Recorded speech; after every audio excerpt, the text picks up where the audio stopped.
Hey everybody, welcome back. Today we're talking with my good friend Marcel. He is a geography, I almost said geology. He is a geography teacher in Texas, and we have a great conversation about what it's like to be a teacher, some of the benefits that come along with that job. As always, I really appreciate it if you subscribe to the channel so that you can see these new videos every week, and don't forget to share with your career curious friends.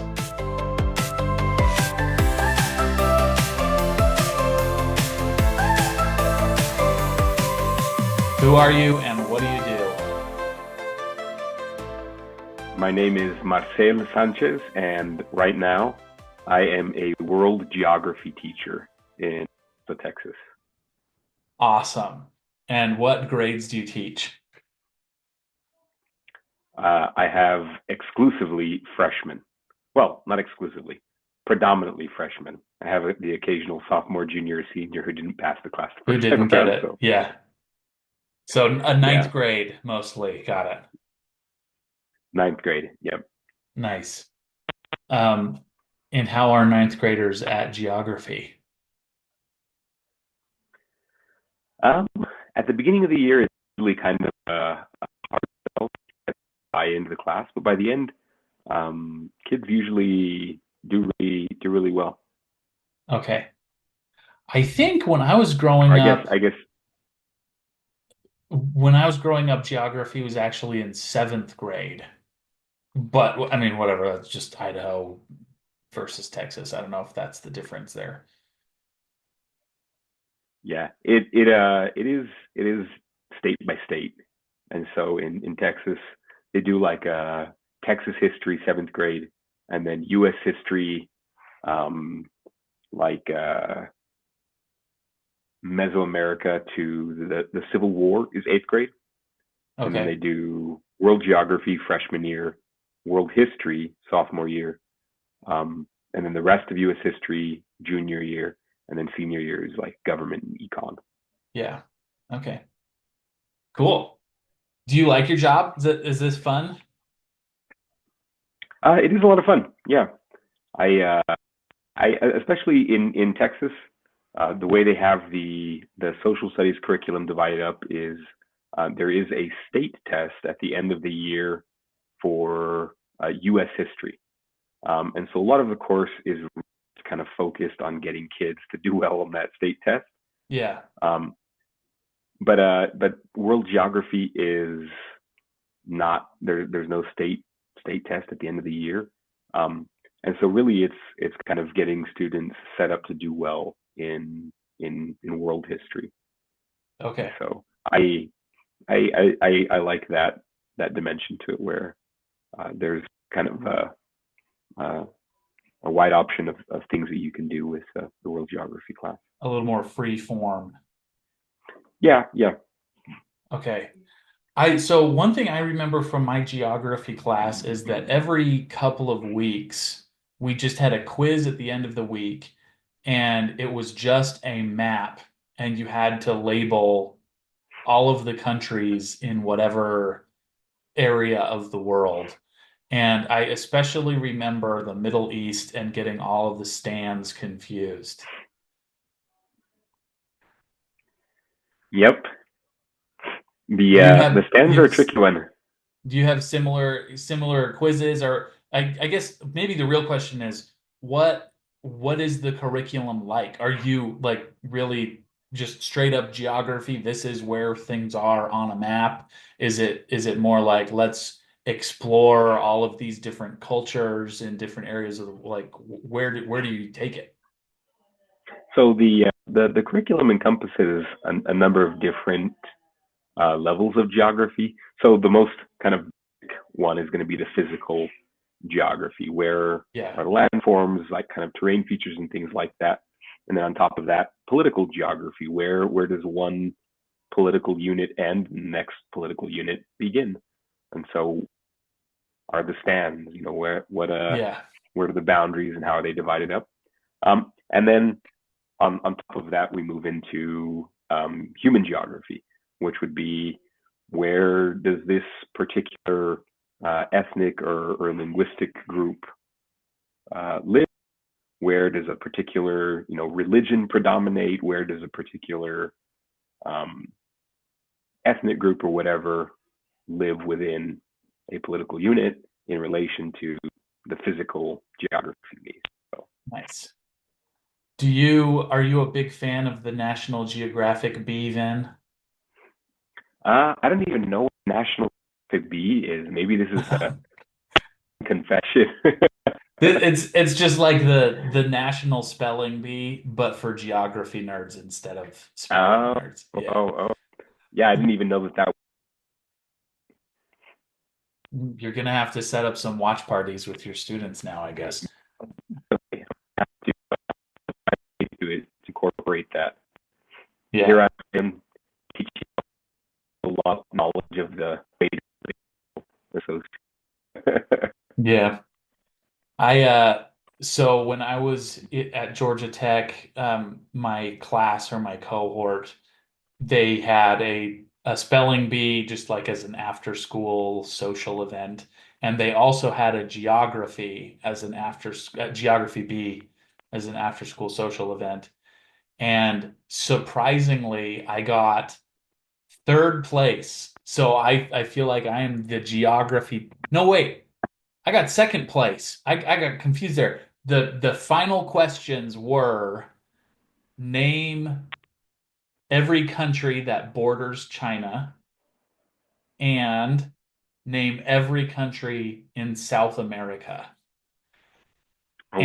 And I the first place guy got every single answer correct. There's like 14 that border China and like 12 in South America or something. And he got every single one. And I got, I don't know, half of them, and then the other two anyway. I proud moment. That's awesome. I'm impressed. Yeah. And of course, since then, I'm now on the engagement committee at my work, and so every every year we do a geography bee. Every quarter we do a trivia night, and so every fourth trivia night is a geography bee. Anyway, people think that's kind of fun. So, did you intend to become a geography teacher? Did you become intend to become a teacher? How did that all go down?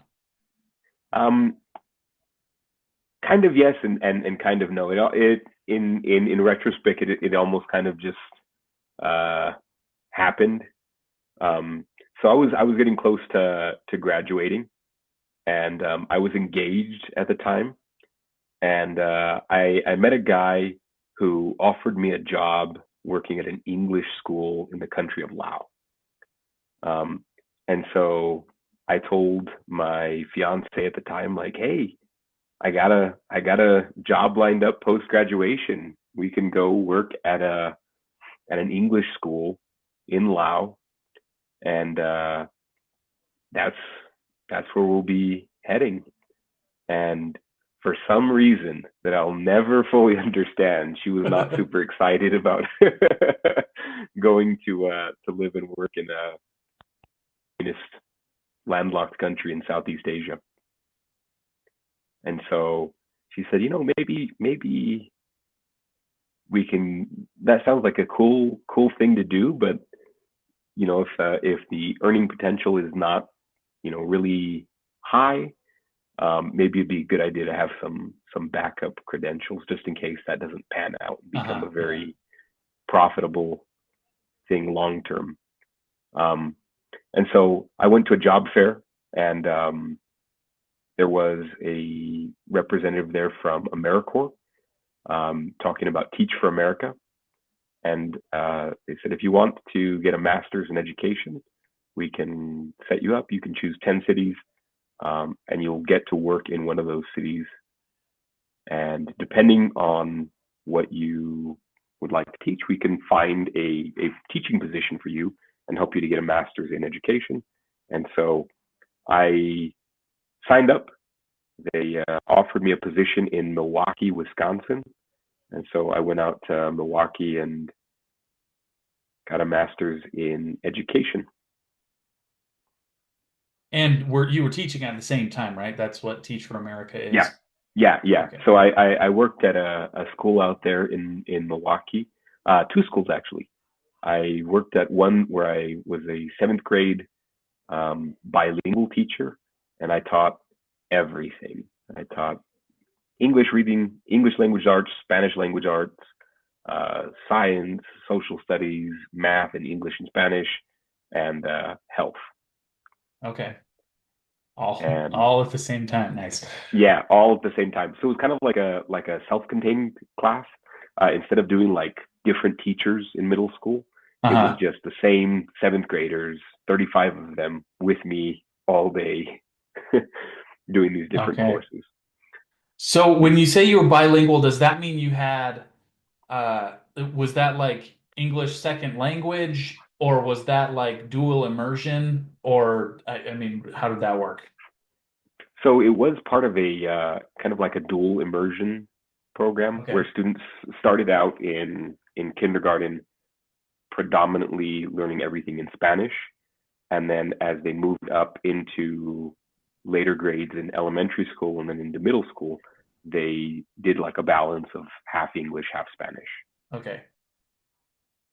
Nice. My kids right now are doing a dual immersion program in Chinese, and it's because that was the closest school to us had a dual immersion available, and so we kind of got lucky, right? Because like what a cool skill to have at such a young age. Um, Yeah. so yeah, we just got kind of lucky that way for them. So talk a little bit more about Teach for America. Is that something that you would suggest people do? Was it the good experience that you were hoping for? There was definitely a value to it because I left with a master's degree in education. It was significantly cheaper than if it had been otherwise. My Uh-huh. experience with the program was not exactly what I would have hoped for. I met a lot of really great people. The core that I was with, there was a lot of really good friends. Um, a lot of the instruction that I got through the master's program was pretty valuable in terms of literacy instruction and understanding how to build a curriculum. Felt like the overall um, instruction that I got from the program was more on like racial dynamics than on education per se. Yeah. So essentially, what I'm hearing is it was good experience. You got the master's degree out of it. It was cheap, um, but there are some parts about the program, maybe it getting a little political, or like, hey, I came here to learn how to be a good teacher, not to get all of this extra fluff. Am I following there? I felt like the political message was overall like, hey, if you want to be a good teacher, if you want to do right by these children in your inner city class, then you got to be a good communist and teach them how to agitate to overthrow the systems around them. It's like, all Yeah. right, well, I I really disagree with that, but sure, man. I will nod my head and smile. Yeah, okay. Yeah, Yeah. I'll nod my head and smile, and I'll take my diploma at the end of this. Yeah. Okay. I think I remember after college, I think I remember that you went for Teach for America. And then Mm-hmm. at some point, I know you guys were in Mexico City for a while. And then I remember you texting me once saying that you were maybe going to move to an international school in Thailand, but then COVID. So walk me through the Yeah. rest of that career after you're done with Teach for America. So after finishing with my master's degree and finishing up the contract with Teach for America, my wife had grown up in Mexico City, and she attended an international school there, and so uh, in part because of the climate in Milwaukee, we wanted to go someplace warm, The and opposite. so Yeah. yeah. So I was able to find a position at an international school down in Mexico City, and so we got a job down there teaching um, English in the sixth grade. And so we went down to Mexico City and worked there for 2 years. My daughter was born down there in Mexico City, so she's now a dual citizen. Um, and after a couple of years working there, the contract period was coming to a close, and we thought, like, where would and work next? And so before going to Mexico City, I had applied for a number of different schools in the north of Thailand, in Chiang Mai. Um, I didn't really hear back from anything. Uh, I'd applied to a school in Myanmar. We'd applied to a school in on the outskirts of Tel Aviv. We looked at a bunch of different places just to kind of see Hmm. where maybe we'd land, and we were super ecstatic to wind up in Mexico City. Um, we'd seen an offer in Guatemala, in Colombia, and Mexico City just kind of felt like a good place. Um, after 2 years, we thought, we don't really have a whole. Now that we have, our daughter, there's not a whole much longer, I think, that we can really move and travel around and Yeah. kind of keep the pace of that we've been keeping of being in a place for 2 or 3 years and then moving to someplace else. And so I applied to a school in Chiang Mai, Thailand, and was offered a position doing eighth grade social studies. Okay. And so um, we left Mexico City in the spring of 2020, um, and everything started shutting down for COVID. And then I ended up never going back to teach in person in Mexico City again. I Okay. out that school year online, um, and then we were staying with family, and everything was kind of closing down with COVID. But the hope was that things would open up, and that I could go to Thailand, and if it was starting online, so be it. Eventually, the Right. school would open up, and things would get going. And so all through that summer, I embassy was still not giving any visas. It kind of shut down Okay. the country completely. And then when they did reopen at the end of that summer, it was probably July or August. Um, the way that they were controlling immigration into the country was you had to quarantine in a hotel for 2 weeks. And so the government was operating these hotels that people would quarantine in. And then after your 2 weeks, you took your test. If you were COVID free, then they let you out in the country with a lot of restrictions and check ins and stuff like that going on within the country. Um, but we hit a bunch of snags. My wife, her passport, she was renewing it, and it was supposed to be 4 weeks, but because of COVID, Oh it was yeah. like 4 months on, and she still didn't have a passport. Um, and the only really doing this quarantine thing in were like 5-star hotels, um, and so we were going to have to do a quarantine in a 5-star hotel for 2 weeks. And then because my wife didn't have her passport yet, she was going to have to come in later and then spend 2 weeks again in the 5-star Yeah. hotel with my daughter. And with kind of the complications mounting around that, the school said, well, what we'll do is we'll get you started working online. And so when it was nighttime in California, where we were staying with my in-laws, I'd be up doing the social studies class online, and then go to sleep at 2 or 3 in the morning, or whatever time it was going to be. Yeah. But I was going to do that up until the visa went through and we were able to arrange travel to the country. And then once I got settled down, once I got situated, then they'd be able to pay me once I got in country. Yeah. And so it'd be kind of putting money into account for Right. whatever weeks till they got situated. Um, and so after a while, it just kind of became like, you know what, I don't think I'm not going to be able to do this. Like it's Yeah, a little too much. yeah, it's a little too much able to actually be earning an income. I'm going to be working in the middle of the night, um, and so I let the school know like, hey, I have a family to take care of here. I can for free for very long in the middle of the night with family responsibilities Yeah, and family obligations. And so uh, I'm going to have to resign from the position and find something that I can do locally. yeah, And so I pivoted and got a job teaching in Fabens, Texas, and ended up working out there for 3 years.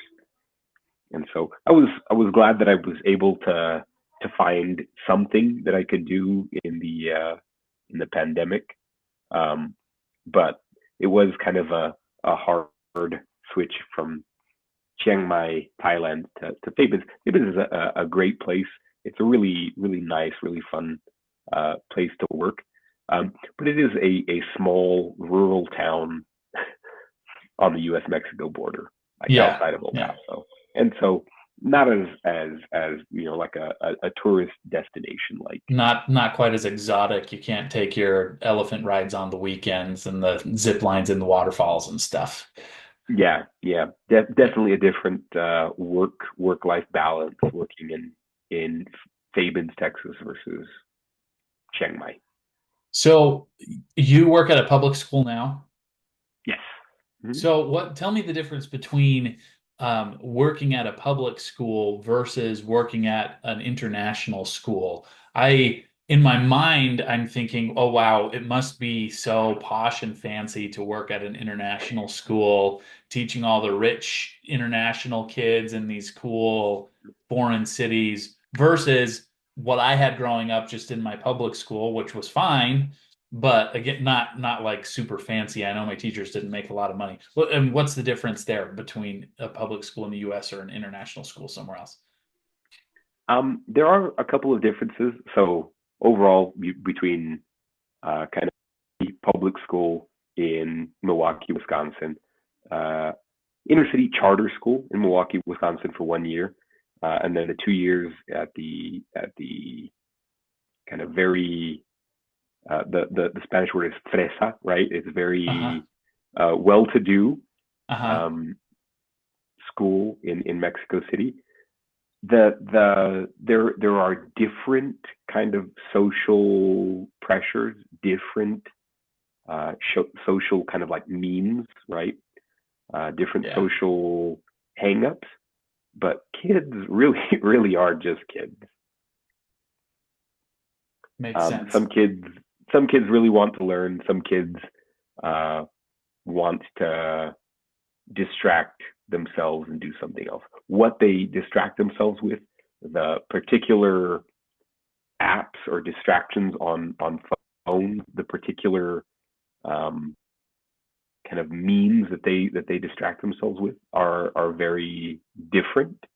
But kids kids are kids. Yeah. Makes sense. The difference between working at a private school in Mexico where um, some parents are broadcasters on the evening news. Some parents are children of former presidents. Some kids are, just very, very uh, top of society versus working in an inner city school, either in a rural community on the border with Mexico or in the inner city in Milwaukee. Kids, kids are kids. Yeah. There's a lot more continuity between the kids in either school than I would have expected at the outset. Than I would have expected without having worked in both places. Yeah. So, did you always want to be a teacher? I remember when we were friends in college and working at the MTC together, Mm-hmm. you spoke way more languages than I did, and you were there working pretty much full time. I was like less than part-time because I was only there when there were Lao-speaking missionaries, and because my career path was going to engineering. And so Uh, working at the MTC was great, the pay was good, but ultimately I was going somewhere else and it wasn't like building up work experience for my specific field.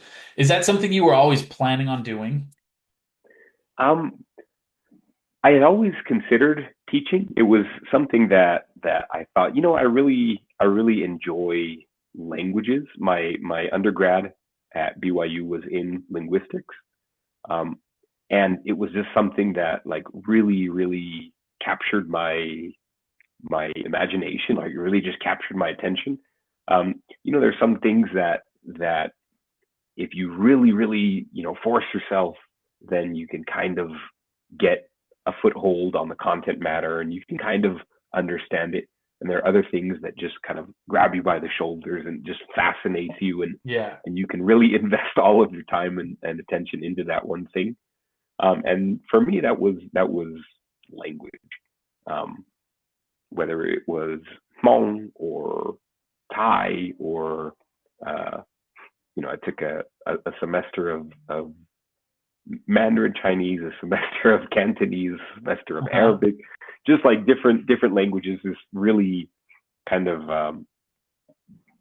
captivated me, and so I knew that in doing something like that was where I wanted to be. I didn't know if it would be um, something where that focus would be of service in business or in academia or in education.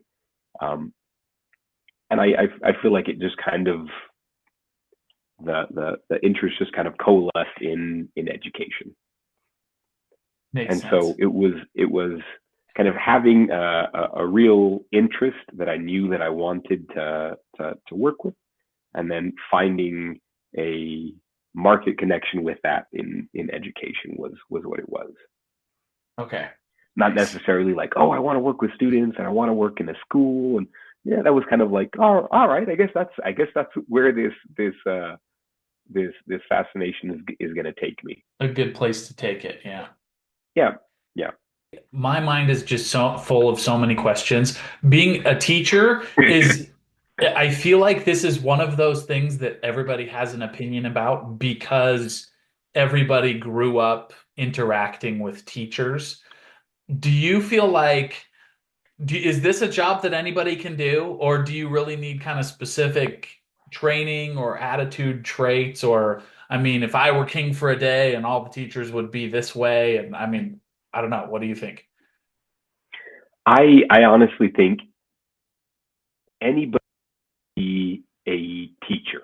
I think really it's the degree to which you know a particular content area, the ability to interact with students in a positive way, um, and maybe you could give a lesson one time and really excel at it, but maybe kind of your ability to iterate that across different class periods in a day, uh, years, is going to be different things. And so there's definitely a number of different skill sets that I think at the base level, like almost anybody could give those skill Yeah. sets, and then your ability to refine that into a different thing is going to be different. But I think that it's at its core, there's kind of a basic competence that's there that most anybody can do.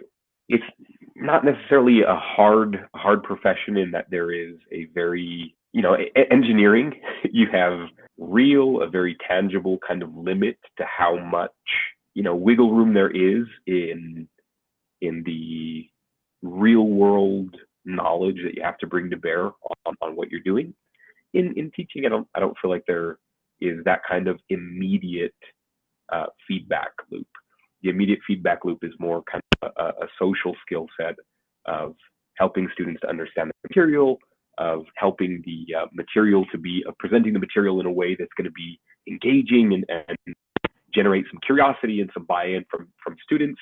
That's the real kind of skill set that you have to be put out, um, or put into practice right away as a teacher.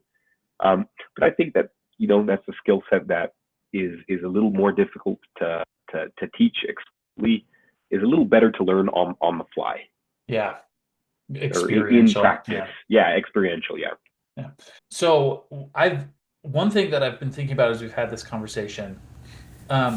There was a film that my wife and I found a few weeks ago when we were trying to practice our Spanish, and so we found a Mexican film, and it was about a teacher in a little beach town down at the tip of right at the border between Mexico and Texas, and it was about this teacher who, when we were watching it, it was just like, man, I wish all of our kids' teachers would watch this movie because the idea was that this guy really understood how to get kids excited about what they were learning, even though this town was basically between the beach and a garbage dump, and everybody just worked in the factory, and the cartels were controlling all of the funding. Anyway, I don't know how much of it was dramatized. It was based on a true story.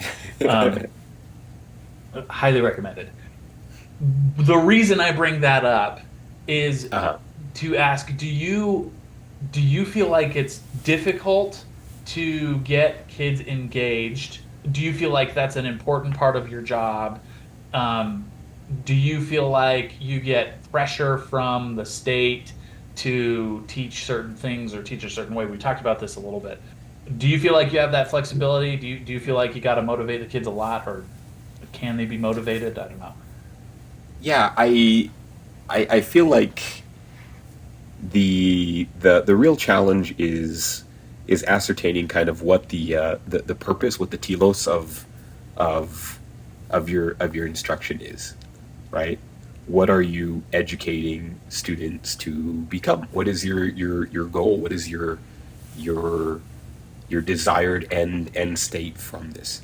Um, and so I think that for me, I I right now especially, I'm working at a school that's like 2 blocks from my house. I'm working in my hometown, and so for me, it's kind of the goal is okay. I want to live in a community Community where where students students have have an an understanding of what the world is and what their responsibility is in it, in kind of small ways and big ways. And so I feel like in order to be a good teacher, in order to get there, you definitely have to get kids to buy in. If you present a ton of information and that information is really interesting, but kids just don't care, then it's like you're not presenting anything at all, right? You can do that, but it doesn't really lead to a whole lot of difference one way or another. And so I definitely feel like a precondition to teaching a child anything is having the attention, Yeah, being yeah, able to command that attention. If the kid is not paying attention, there's not going to be any kind of education. And so I kind of thinking back through my years in education now, I definitely feel like there's going to be some kids that be like, yeah, like Mr. Sanchez didn't definitely didn't have my attention in his class. Um, but that's kind of the one of the balancing acts, one of the um, kind of constrained optimization problems that you're constantly participating in as a teacher. Um, how to maximize the attention and the buy-in from students in a way that's also going to be uh, iterable across time, um, and also not get you in trouble with administration constantly or in a way that's going to be kind of terminal to your career, or expose you to kind of the negative externalities of the law by putting kids in jeopardy of life or limb, or things like that. You know what I mean? And so you can't do absolutely anything, but in a way that's going to fall within those parameters. How do you get kids excited? How do you get kids to wonder about things? How do you get kids to look at things in a way that's going to be interesting? That's going to get them to actually think about things, to wrestle with a problem, to learn how to be presented with information about the world, and then take the next step of figuring out what the solution is, what the next step is going to be. How do you take action with limited data, and do it in a way that's not going to be catastrophic? How do you do those things? And so I think getting kids wondering, curious, getting some buy-in is absolutely a precondition, and it's also kind of just like good teaching. Hmm. I my father-in-law was a teacher, and one of the things that he told me as I was kind of getting ready to marry his daughter and get starting in the teaching career was, he said, there's always going to be some kids who maybe don't want to learn, or want to cause trouble, or get a kick out of pushing your buttons, or things like that. And he said one of the best classroom management strategies, one of the best ways of keeping a group of a few dozen teenagers, or young kids from hitting or hurting each other and things like that. One of the best ways you can do that is just to make your class really, really ridiculously interesting. Yeah. If kids are interested, or have the desire to learn what's going on, then that's going to take a lot of the troubles of managing a class, and resolve those problems before they become Right. an issue. Yeah. When Have they're I not always getting been bored. Yeah. Yeah, have I always been successful at keeping kids interested? Interested? No, No, unfortunately. unfortunately. It's a moving target. I feel like it's a hard thing to do, especially in the modern world. Very little that any human being can do or say is going to compete with the ability of like a TikTok or an Instagram to really just grab your attention and hold it, the same way that a sequence of 3-second videos is going to be able to do. Yeah. Are your kids allowed to have their phones at school? Is that the There school are, rule? the school district permits them to have cell phones, but it kind of leaves it up to individual teachers to detail how and when they're going to allow them. For me personally, my rule has been like no phones. There were some times in other places where, to one degree or another, that has changed, but especially in my role right now, it's it's difficult to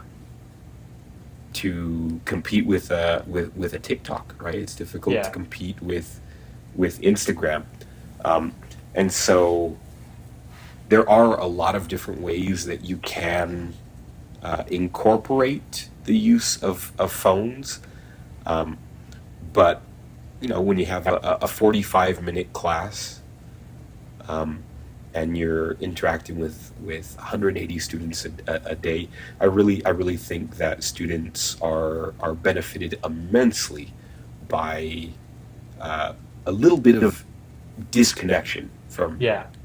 from their cell phones. When I was in Uh, high school, it was just when kids were starting to get flip phones. And so the rule always just was if a teacher or administrator sees it at all, then they take it away to the office and you have to come pick it up after school. yeah, All my friends had them freshman year. I didn't get a cell phone until my senior year.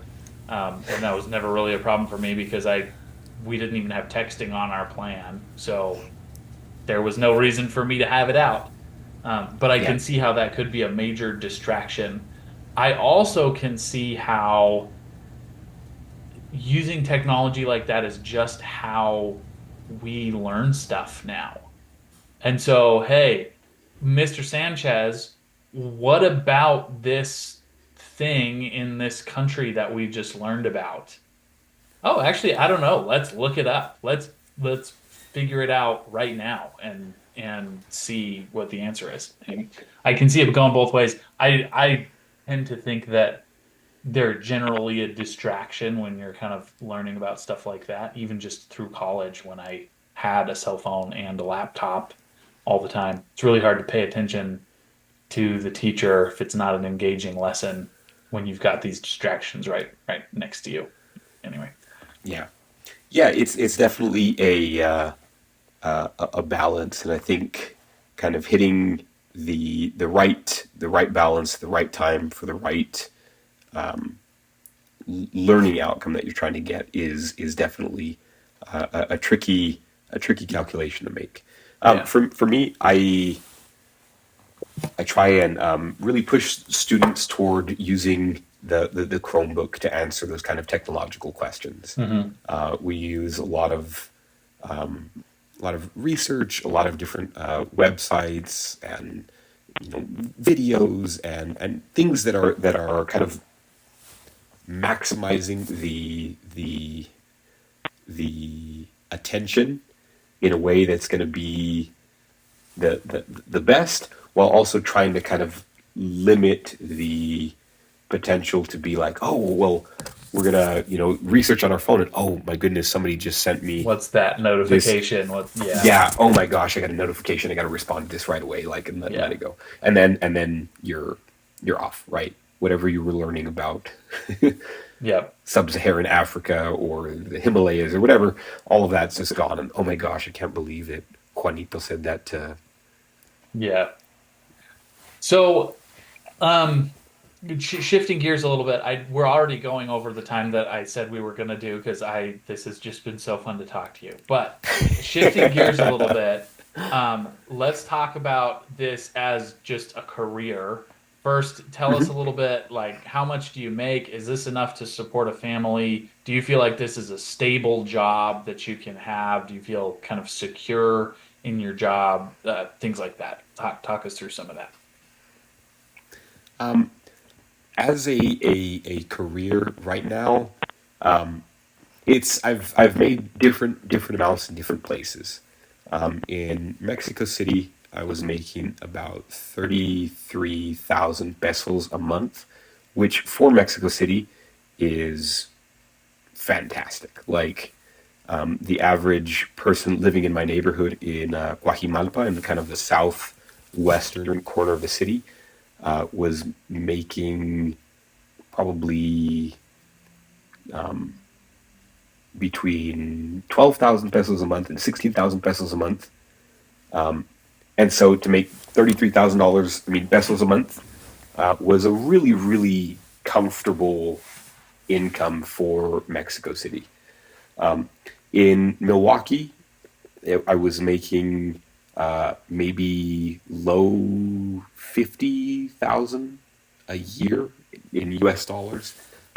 In El Paso right now, kind of more high 50,000s a year. Okay. That's like after taxes. Yes. Actual take home. Yeah. Yeah, take home pay. And so I I feel like teaching is not super profitable in that, like, you're not gonna win the lottery with teaching.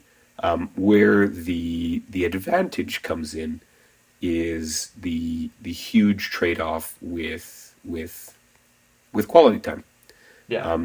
If you want to have 2 weeks of paid vacation for Christmas and fairly consistent vacation throughout the year, Hmm. and a couple of months off in the summer where you can, take a trip and spend time with family while still getting a very,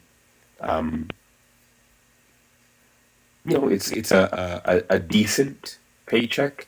It's not going to be something that you can have a very lavish lifestyle by any means, but to have a home, to have a car, to be able to have a fair amount of disposable income and things like that, teaching is an okay career in that respect.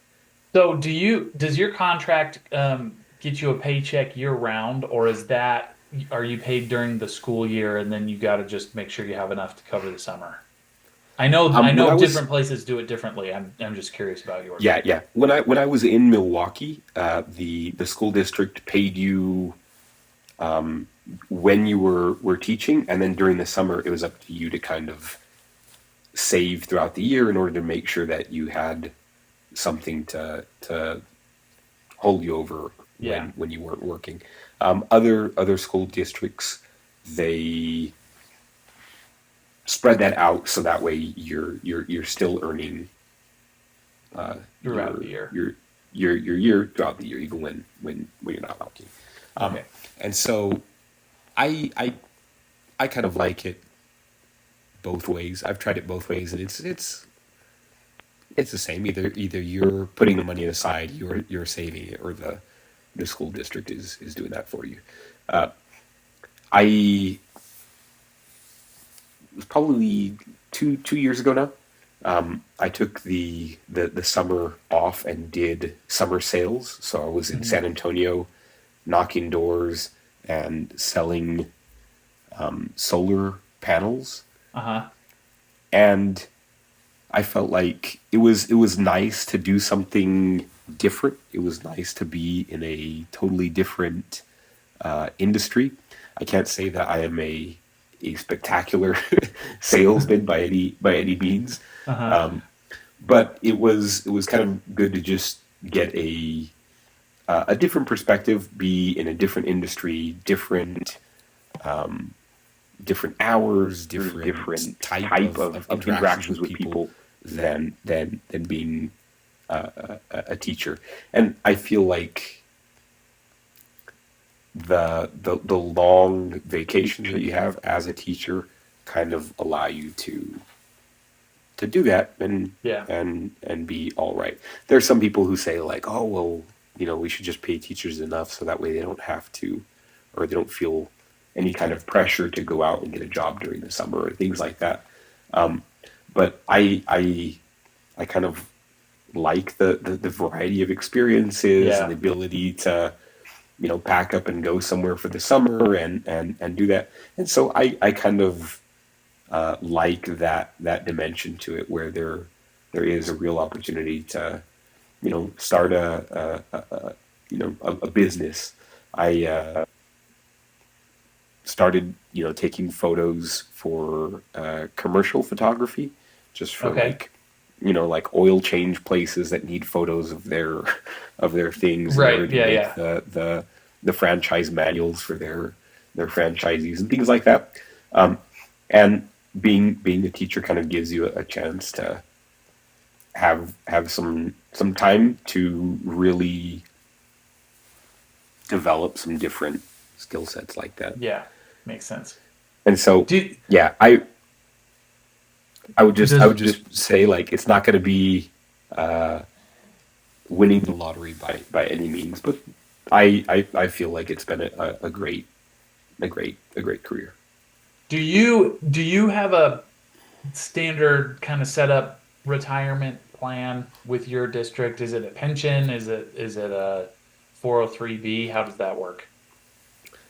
So in Texas, when I was working in Fabens, they had a system set up where I don't know what the legal arrangement or what the system is set up, but it basically they told me the way this works is you are not putting into Social Security while you are working here for us. Interesting. The system that Texas has set up is called TRS. It's like Teacher Retirement Services or something like that.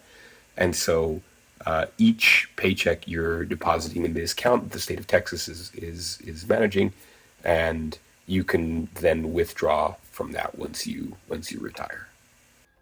That's it. That's our conversation. Thank you for watching till the end. On the analytics, it shows that only a small portion of people who open this video actually make it to the end, so you are one of the select few. Thanks again to Marcel.